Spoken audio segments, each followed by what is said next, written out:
ಮದ್ಯಪಾನ ಹೊಂದಿದ್ರೆ ಸಾಕು ಏನ್ ಬೇಕಾದ್ರೂ ಮಾಡಬಹುದು ಅಂತ ಇಲ್ಲೊಬ್ಬ ಎಣ್ಣೆ ಮತ್ನಲ್ಲಿ ತಿಮ್ಮಪ್ಪನ ಗೋಪುರವನ್ನ ಏರಿ ಕಿರಿಕ್ ಮಾಡಿದ್ದಾನೆ. ಎಣ್ಣೆ ಮತ್ನಲ್ಲಿ ತಿಮ್ಮಪ್ಪನ ಗೋಪುರ ಏರಿ ವ್ಯಕ್ತಿ ಕಿರಿಕ್ ಮಾಡಿದ್ದಾನೆ. ತಿರುಪತಿ ದೇವಸ್ಥಾನದ ಗೋಪುರವನ್ನ ಏರಿ ಹುಚ್ಚಾಟವನ್ನ ಮೆರೆದಿದ್ದಾನೆ. ಗೋಪುರ ಮೇಲಿರುವ ಕಳಸದ ಬಳಿ ವಿಚಿತ್ರ ಬೇಡಿಕೆಯೊಂದನ್ನ ಇಟ್ಟಿದ್ದಾನೆ. ಮದ್ಯ ನೀಡಿದ್ರೆ ಮಾತ್ರ ಇಳಿತೇನೆ ನಾನು ಕೆಳಗೆ ಅನ್ನೋ ಹೇಳಿಕೆಯನ್ನ ನೀಡಿದ್ದಾನೆ. ಮದ್ಯದ ಅಮಲ್ನಲ್ಲಿ ವ್ಯಕ್ತಿಯೊಬ್ಬ ತಡರಾತ್ರಿ ಕಿರಿಕ್ ಮಾಡಿದ್ದಾನೆ. ತಿರುಮಲ ದೇವಸ್ಥಾನದ ಗೋಪುರದ ಮೇಲೆ ಮೊಂಡಾಟ ಮೆರೆದಿದ್ದಾನೆ.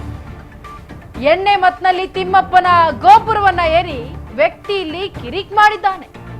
ತಿರುಪತಿ ದೇವಸ್ಥಾನದ ಗೋಪುರ ಏರಿ ಹುಚ್ಚಾಟವನ್ನ ಆಡ್ತಾ ಇದ್ದಾನೆ. ಗೋಪುರ ಮೇಲಿರುವ ಕಳಸದ ಬಳಿ ವಿಚಿತ್ರ ಬೇಡಿಕೆ ಇಟ್ಟಿದ್ದಾನೆ. ಮದ್ಯವನ್ನ ನೀಡಿದ್ರೆ ಮಾತ್ರ ಇಳಿತೇನೆ ಕೆಳಗೆ ಅಂತ ಹೇಳ್ತಿದ್ದಾನೆ ಭೂಪ. ದೃಶ್ಯಾವಳಿಗಳಲ್ಲಿ ಗಮನಿಸ್ತಾ ಇದ್ದೀರಾ. ಕುಡಿದು ಬಿಟ್ರೆ ಮೈ ಮೇಲೆ ಪ್ರಜ್ಞೆನೇ ಇರಲ್ಲ. ಹೆಂಗ್ ಬೇಕಾದ್ರೂ ನಾವು ಆಡ್ಬೋದು ಅನ್ನೋ ಒಂದು ಅಮಲ್ನಲ್ಲಿ ತೇಲ್ತಾ ಇರ್ತಾರೆ.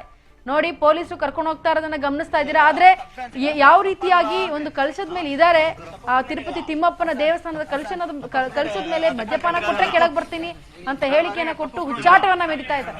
ಇವರಿಗೆಲ್ಲ ಪೊಲೀಸರ ಭಯ ಇಲ್ಲ.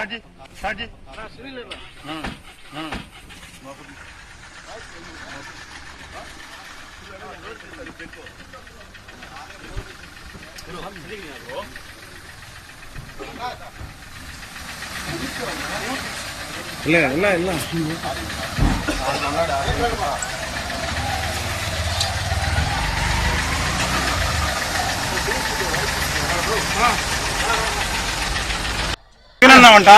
ఫుల్ ఇస్తే కానీ దిగనన్నా ఉంటా నైన్టీ మంది అడిగినావా? దేవుడి పైకి ఎక్కడ కరెక్ట్ కదా, తప్ప కదా,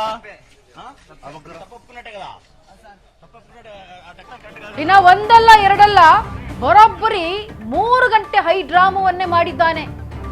ಮಧ್ಯದ ಅಮಲ್ನಲ್ಲಿರುವ ವ್ಯಕ್ತಿಯನ್ನ ಕೆಳಗಿಳಿಸಲು ಹರಸಾಹಸ ಪಟ್ಟಿದ್ದಾರೆ. ಪೊಲೀಸ್ ಸಿಬ್ಬಂದಿ, ಅಗ್ನಿಶಾಮಕ ದಳ ಹರಸಾಹಸ ಪಟ್ಟುಬಿಟ್ಟಿದೆ ಈತನನ್ನ ಕೆಳಗಿಳಿಸೋದಕ್ಕೆ. ಒಂದಲ್ಲ ಎರಡಲ್ಲ ಕಣ್ರಿ, ಬರೋಬ್ಬರಿ 3 ಗಂಟೆ ಅಂದ್ರೆ ಸುಮ್ಮನೆನಾ? ಆತನಿಗೆ ಏನಾದ್ರು ಹೆಚ್ಚು ಕಮ್ಮಿ ಆದ್ರೆ ದೇವಸ್ಥಾನದವರ ಮ್ಯಾನೇಜ್ಮೆಂಟ್ ಮೇಲೆ ಬರುತ್ತೆ. ಆತ ನೋಡಿದ್ರೆ ಅದು ಹೇಗಿರೋದ್ನೋ ಏನೋ ಆ ದೇವನೇ ಬಲ್ಲ.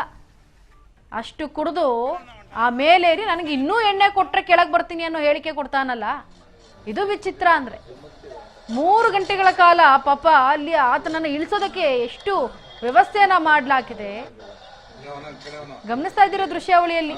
ಕೊನೆಗೂ ಪೊಲೀಸರು ಸಿಬ್ಬಂದಿ ವರ್ಗದವರು ಅದನ್ನ ಮಾಡಿ ಮುಗಿಸಿದ್ದಾರೆ, ಕೆಳಗಡೆ ಕರ್ಕೊಂಡು ಹೋಗಿದ್ದಾರೆ. ಇವಾಗ ಏನ್ ಗೊತ್ತಾ, ಮಧ್ಯ ಅಮನ್ನಲ್ಲಿ ಇರ್ತಾರಲ್ಲ, ಏನು ಗೊತ್ತಾಗಲ್ಲ. ಇಳಿದ ಮೇಲೆ ಗೊತ್ತಾಗುತ್ತೆ ನಾನು ಹಿಂಗ್ ಮಾಡದ್ನ ಅಂತ. ಈಗ ಪೊಲೀಸ್ ಭಯ ಏನು ಅಂತ ಗೊತ್ತಾಗುತ್ತೆ. ಇತ್ತೀಚಿನ ದಿನಗಳಲ್ಲಿ ಕಾನೂನು ಸುವ್ಯವಸ್ಥೆ ಸ್ವಲ್ಪ ಹದಗೆಟ್ಟೋಗಿದೆ. ಹಾಗಾಗಿ ಇಂತಹ ಪ್ರಕರಣಗಳು ಆಗಾಗ ಬೆಳಕಿಗೆ ಬರ್ತಾನೆ ಇರುತ್ತೆ. ಭಯ ಇಲ್ಲ, ಏನ್ ಮಾಡ್ತಾರೆ ನಮ್ಮನ್ನ ಅನ್ನೋದು ಒಂದು ಕಡೆ, ಮತ್ತೊಂದು ಕಡೆ ಕಾನೂನಿನ ಅರಿವಿಲ್ಲ. ಯಾವ ಕ್ಷೇತ್ರದಲ್ಲಿ ಏನ್ ಮಾಡಬೇಕು ಅನ್ನೋ ಪರಿಜ್ಞಾನವಿಲ್ಲದಂತಹ ವ್ಯಕ್ತಿಗಳು ಇವರಲ್ಲ. ಸಮಾಜದಲ್ಲಿ ಬೇಜವಾಬ್ದಾರಿ ವ್ಯಕ್ತಿಗಳು ಇವರು.